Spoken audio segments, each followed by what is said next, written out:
Veterans Day is later this week. It's a time to thank those who served our country in the military, but some of those veterans feel forgotten. They tell us wait times at Veterans Affairs hospitals are not matching up to what's being publicly reported. Investigator Matt Grant took a closer look. It very much makes me upset because I am in pain. Timothy Kinsey is a Marine who served overseas. Now he's in a new fight against the VA. Waiting to get care is probably emotionally damaging to a lot of veterans. Military records show Kinsey was diagnosed with a shoulder injury, including a tendon tear. He says it's getting worse and wants help. Instead, he says he's getting the runaround, telling us he has to first wait to get permission from a VA doctor in order to talk to a shoulder specialist.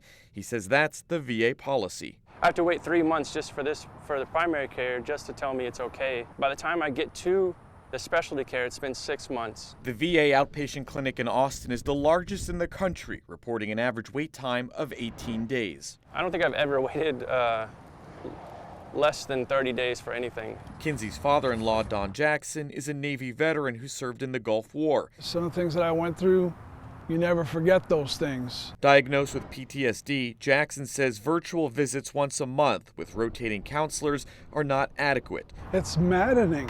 According to the VA, nearly 20 million appointments were canceled or delayed nationwide during the pandemic. A Department of Veterans Affairs Inspector General report found across the country a third of appointments canceled between March and May last year had no indication of follow-up or tracking. This at a time when the VA says an average of 17 veterans a day commit suicide. Hi, this is Matt Grant calling from KXAN. We reached out to a half dozen federal lawmakers from Texas, including 4 on the House Veterans Affairs Committee.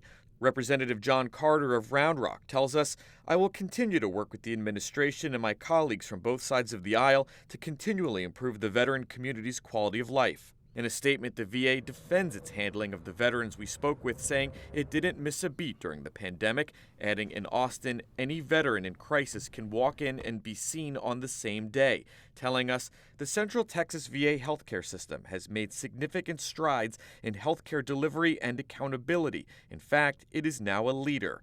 Another veteran tells us he was told he'd have to wait 3 months for an appointment in Temple. A VA representative tells me he is personally reaching out to all of the veterans we spoke with to try to help resolve their concerns.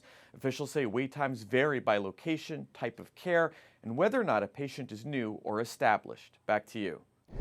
Thanks, Matt. This year, the VA says it conducted 70 million face-to-face, telephone, and virtual visits nationwide. We have more of the VA's response right now in the Texas Politics section of our website. You can also find resources for veterans, including how to view current wait times and a link to the White House's hotline. And just hours after we published our report online, we heard from Congressman Chip Roy. He's an Austin area Republican who serves on the House Veterans Affairs Committee. And Roy said he too is hearing more complaints about long wait times at VA facilities. In a statement, he called those times inexcusable. Congressman Roy pledged to look into the matter thoroughly, adding that veterans deserve better. Thank you again for joining us for State of Texas. I'm Josh Hinkle. We'll be back next week to bring you an in-depth look at Texas politics.